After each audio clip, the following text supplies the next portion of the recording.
Let me get this straight. You see a grown-ass man letting a toddler suck his thumb and you don't say nothing? Okay. I met this girl when I was 10 years old, and what I loved most, she had so much soul. Hey everybody, it's Old School Heart. Happy Sunday to you all. As promised, I'm rolling out another video for you guys. I want to say thank you so much to all of you who watched the last video. Thank you so much for all the new subscribers as well. Welcome to my page. If you have not subscribed to my channel and you've watched several of my videos, I consider you family. So why don't you go ahead, make it official, become a part of the family. Do me also a favor and like this video. The more likes that I get, the more exposure that I have. Go ahead and also share this video if you could to Instagram, to Facebook, to Twitter. The more you share this video, the more exposure that I have. And so we want to welcome new family members to this page of cultural discussions. And I appreciate all of you who have been sharing, liking, and commenting on these videos. I do appreciate it. Okay guys, I hope that you did not delete your HBO Max subscription. I hope that you have kept it, because we are going to be discussing a documentary from HBO Max.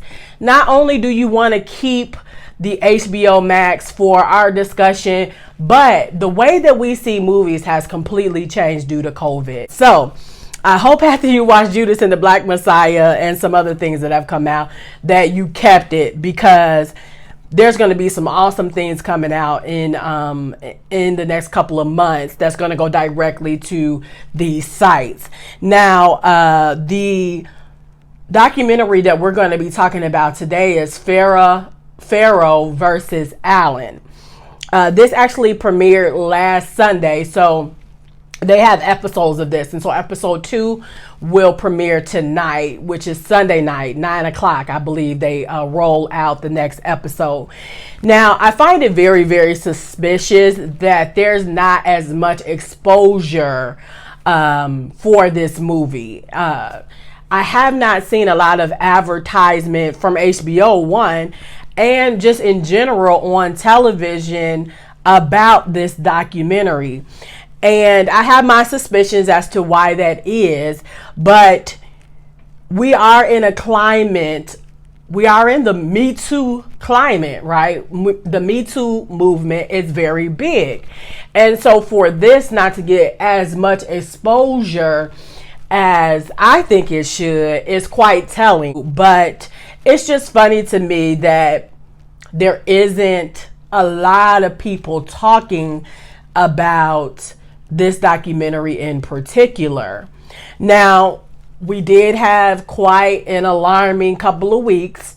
Texas didn't have electricity. Chicago had a big snowstorm. We've dealt with a lot of things. And so I know we're all just trying to keep up with things, but in particular, because we've had such heated discussions about the Me Too movement and different men and different things like that, it's quite funny, like I said, that this is not getting the exposure that I thought it would. Okay, so Farrow versus Allen. This is about Mia Farrow and her relationship with Woody Allen. Now, Mia Farrow is a Broadway actress. Not well known, but she became well known because of her relationship with Woody Allen. Woody Allen is this big writer, director. He is like Hollywood royalty. Now, for me, I'm a black girl from Chicago. I love Spike Lee, everything black movies. So I am not as familiar with Woody Allen's work.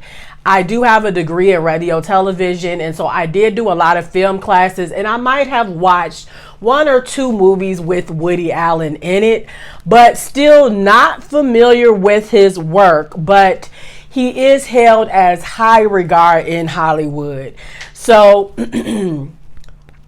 Farrow and Woody Allen meet after, they are introduced to each other at a restaurant, and then next thing you know, she's at his New Year's Eve party and he asks her out. Now, Farrow has 7 kids. She has 3 by her ex-husband. Then they have 3 adopted kids together. And then after they divorce, she has another adoptive child named Moses. Now, the reality is, their relationship is weird from the get-go, because Woody, from the small clips that I've seen him in, comes off as this really eccentric, odd kind of guy. And from watching the documentary, Mia comes off as an eccentric, odd, naive type woman. And it's funny because somehow these two mesh and they start to kind of fall in love with each other. So Mia does say in the documentary that she did not believe that anyone would want her with 7 kids. And Woody makes it clear that he doesn't want her and 7 kids. He just kind of wants her. Now, as their love begins to blossom and different things like that, Mia really wants another child. She would prefer to conceive her own. And Woody makes it very clear that if that does happen, if they do actually have a child together, that it would be solely her responsibility. And that includes financially. So that's red flag number 1. And like I said, Mia's an odd type of person, very naive, borderline. I'm gonna just put it this way: eccentric, and I had a baby, and it could be named Stupid. I ain't calling her stupid. I'm just saying there's a borderline person that she's on the cusp of not being bright, but. That's red flag number 1. He tells her that she will be solely responsible. So they try to conceive a child and they're not able to. And so Mia says to him again, hey, I want a kid. What do you think about me adopting a kid? And he tells her again, hey, this will be solely your responsibility. Red flag number 2, but not for Mia. She says, hey, I can't force him to have a kid, but I do want one, and so I am going to adopt one. Now, she does adopt a little girl, a blonde-haired, pretty little girl, and she names her Dillon. So here's where it gets a little strange. Out of all of the kids that Mia has, Dillon in particular becomes Woody Allen's favorite. Like, he takes a huge interest in this child in particular. And they somewhat talk about the last adoptive child that Mia has, which is Moses. And so Moses is not considered a part of that first half that she has with her ex-husband. And so he's considered fatherless. And so Woody kind of takes an interest in Moses as well. But in particular, he has his interest in Dillon. Now, somewhere after Dillon comes along, then actually Mia and Woody have their own child. They have a son named Satchel. But with Satchel, Woody doesn't share this intense love that he has, like he has with Dillon. And a lot of that has to do with the fact that Woody was hoping for a little girl, but did not get one. Now, Mia during this whole time is overjoyed that finally Woody Allen has taken a particular interest in at least one of the children, right? Now, the kids that she has with the previous husband, he don't really care for, but with Dillon in particular, there's a joy there. There's an excitement there, even more so with the son, Satchel, that they have. Mia even talks about in the documentary that as she's, taking care of the newborn Satchel, Woody is paying particular interest to Dillon and making sure that Dillon is doing good. And, this starts to kind of worry her. This is also during the time that there are a lot of friends and families that's starting to notice a particular interest in Dillon that Woody Allen has that may be a little unhealthy and uncomfortable for people to understand. Now, during this time, I'm not so sure that people understood father-daughter relationships and how they should be displayed. And so a part of me, and this is a very, very small part of me, could understand where people were trying to figure out how to draw the line between a healthy relationship between a father and daughter and one that would be perceived as a little too intimate, right? And so there were many times that people reflected in this documentary where they saw moments where it could have borderlined uncomfortable behavior or just overly affectionate behavior, right? And that's something that we still deal with now in society, is this like a healthy relationship between father and daughter and what is not. I was thinking about something the other day while I was thinking about this documentary. There's a guy that I used to follow on Instagram named Benny Harlem. He's the guy with the huge afro, and he would take these really beautiful pictures with his daughter. And sometimes she would have on outfits that would make her appear older, and she would either be sitting right beside him or on his lap. They would have their black fist up. And some of the comments on that would be, you acting like that's your woman. You acting like that's your girl. And I'm just like, no, I could see where you would be uncomfortable because society has kind of taught us that father and daughter relationships, if they're too into each other, or if, you know, they really seem like they love each other, that there's something underneath that's going on. And that's not necessarily the case. And hopefully there'll be more and more discussions about healthy relationships between father and daughters. And not only healthy relationships between father and daughters and, you know, seeing them displayed, you know, would those conversations, I hope that we start to have really mature, really honest conversations there, because of society, because of molestation, rape, and all that stuff, it has made the perception of the father-daughter relationship a little skewed.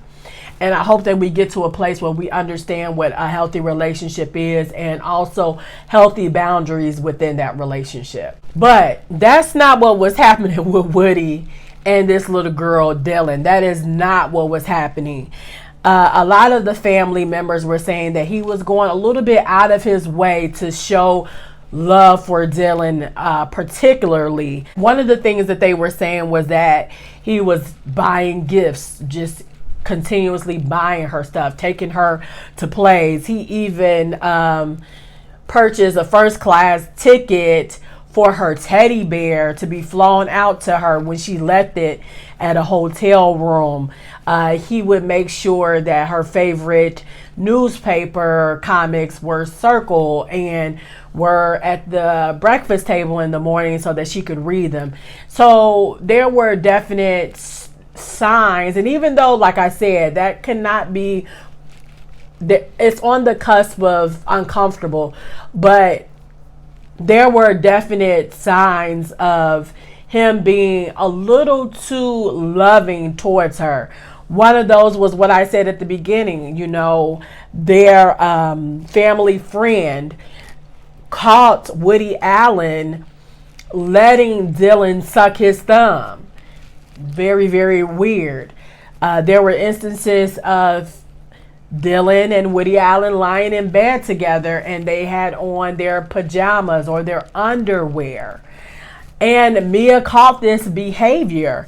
Also, one of the family friends said that he was putting lotion on Dillon, and he went down into her underwear with his finger, and Mia kind of popped his hand and told him, hey, we don't do that.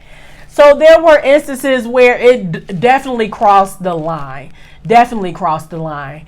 And one of the people that recognized it was this psychologist that lived in the same apartment complex as Woody Allen and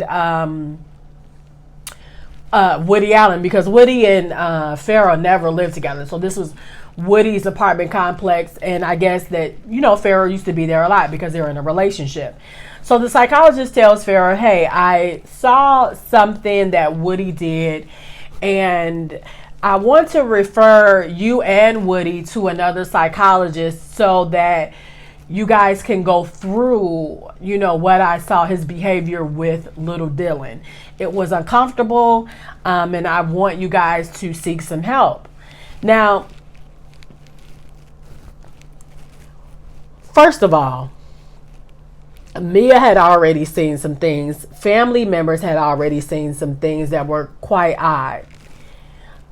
Mia had discussed those with Woody Allen.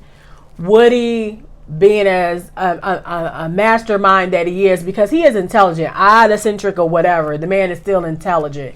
You are intelligent if you can make 50,000 movies and they be successful, and you know you're able to make a name for yourself. So there is some intelligence there, but he uses this intelligence against Mia and leads her to believe that she is the one that's having problems, not him.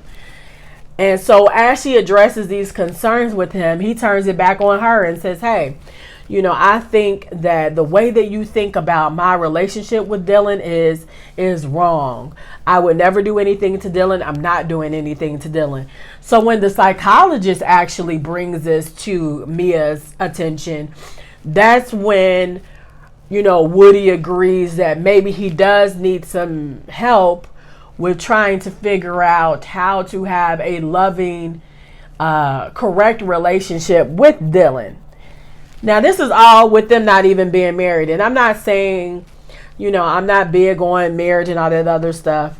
I'm not saying that they would have to be married. You can be in a long lasting relationship and still, you know, be in relationship with, still, you know, have this type of relationship. But going to therapy and all of this other stuff, and you're not married, and trying to work out how to deal with a kid I'm totally lost. I'm totally lost. But then again, I told you Mia is eccentric and odd and naive, and that can borderline mean I ain't gonna say the S word, but she's a little slow. So the psychologist tells them that what Woody is doing is not necessarily wrong, but it should be addressed. So it's not criminal in act, but it is odd behavior for a man and a child to have. And if they see something that is inappropriate, Mia is to tell Woody that he is acting inappropriately, and then Woody would respond correctly. Now, also during this time, Dillon herself is noticing this attachment to her.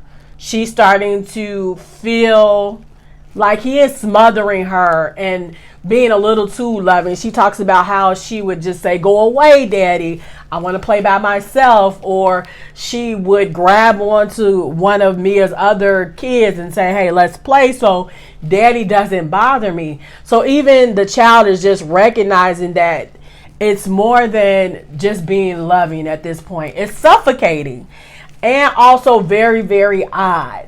So here's to me where it just makes absolutely no sense. So I guess Woody at this point is showing some type of improvement to his behavior, right? And so it's at this time that he brings to Mia that he wants to adopt Moses, the last adoptive child, and he wants to adopt Dillon. Now, Mia has some apprehension about this, but because she perceives that he's doing well and that he's not having the issues that he's having, she allows him to adopt those 2 children. Y'all, this story is just all in itself. They are adopted by Woody Allen. She's still not living with this man. They don't live together. They're not married. They're just together. And towards the end of the documentary, they talk about how she goes to Woody Allen's apartment to get a jacket that she forgot to, that she left at Woody Allen's house. So she's at Woody Allen's house, and on his dresser, she sees a stack of nude photos of a young woman. And she looks directly at these nude photos, and it is of her adoptive child, Soo Young.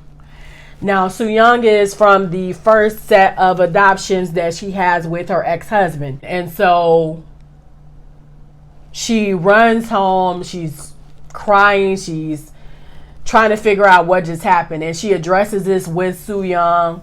Soo Young, is just crying, hysterical herself. Woody Allen comes to her house and tells her, hey, I apologize. It's you I want to be with.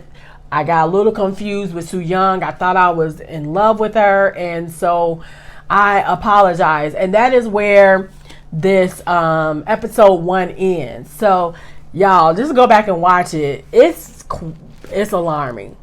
So here's my thoughts on episode 1. We have been waiting for this Woody Allen exposure for years. Even before R. Kelly and Bill Cosby, a lot of people have been waiting on the demise of Woody Allen, waiting on the allegations to turn criminal. We have spoken very loudly about our feelings towards how Cosby and R. Kelly have been addressed heavily in the media, and how Woody Allen has not been addressed at all, and how contradictory that is, that Woody Allen has been able to skate clean of all of these allegations, and Bill Cosby and R. Kelly are both sitting in jail. Now, I'm not saying that they should not be. I believe that R. Kelly in particular most definitely should be. As a girl that lived in Chicago, we knew that there was a lot of things happening, and he was not being punished for it. But Bill Cosby in particular, his story is a little different. And although I do feel for some of the people that have come out against Bill Cosby, him sitting in jail at 80 years old for something like that, the loopholes in that story, different things like that, I'm not for it. We can talk about why I'm not for it on a different day, but I'm just not for it. However, if he has to sit in jail at 80 years old, Woody Allen's 85-year-old ass needs to be in jail as well. Because just this episode alone, even though, like I said, some of that was borderline, some of it was just clear molestation. And there is no other way around it, and there is no other way to explain it, and he cannot even explain it in a way that would make sense. It was really just molestation. Now, the Soo Young girl was 21 at the time that those pictures were found. But come on now, are we really going to believe that those pictures were the only pictures that were taken before 21? So if it's appropriate to bring a charge up against Bill Cosby from something that happened 30 years ago, it is also very, very appropriate to put Woody Allen's ass in jail as well. And not only that, put him underneath the jail for the sick shit that happened on this episode and the stuff that has happened that's probably going to happen on the next couple of episodes. There is no reason why Woody Allen is not in jail, other than that he is a white man, and other than that we know that the reason why there is such low exposure about this particular person is because Hollywood is ran by Jewish people. And so even though they did a documentary on Woody Allen, I believe that the low exposure is due to who monopolizes Hollywood right now. Woody Allen is a Jew, and Hollywood is run by Jews. And so they're not going to let someone that they hold to high regard be slaughtered like this in the media. And so that is why I believe in particular this has not gotten the exposure it should have. But I will say this, I'm not going to not talk about it. And I hope that black people as a whole, since we were yelling and screaming during R. Kelly, during Bill Cosby, that Woody needs to be exposed, we need to be talking about this. We need to make sure that the media is talking about this, because the man should be locked up. There is no way in hell that a white man and it's not even his child. This is an adoptive child. There's no way in hell that you would have a man allowing a toddler to suck his thumb and that not be considered a problem. All of these people saw this behavior and had nothing to say. Now, that could have been out of fear of how powerful he was in Hollywood. That could have been because of how naive people were. Scratch that. Naive is no. People were just ignoring this altogether and did not know what to do about it. And unfortunately, because he had power, because he was who he was, people ignored it. And the MeToo movement as a whole is very quiet on this, and I find it very suspicious that he's not being able to be brought back up. Oh, you can be brought back up if R. Kelly and Bill Cosby have been brought back up. He can be brought back up. I don't care if he is 85 years old. Something needs to happen here. He needs to be punished for this. And so, man, look at the documentary, you guys. You will see how uncomfortable that child was. You will see many testimonies of people who said it was odd, it was different, it was uncomfortable. And yet no one is listening to Mia express that she has a concern there, and that there needs to be there's something that needs to be done. Sorry, guys. And so I'm going to keep reviewing this, but there is no way in hell that he's sitting out here living his best 85-year-old life and these allegations have not been brought up against him. Because during the time of statute of limitations, a lot of people ignored it. A lot of people ignored it. And a lot of people gave Woody the benefit of the doubt. And why? How? Yeah. So I'm going to review episode 2. You'll see that next Sunday. This is Old School Heart. I hope you enjoy the rest of your Sunday, and I will see you on Wednesday. Goodbye.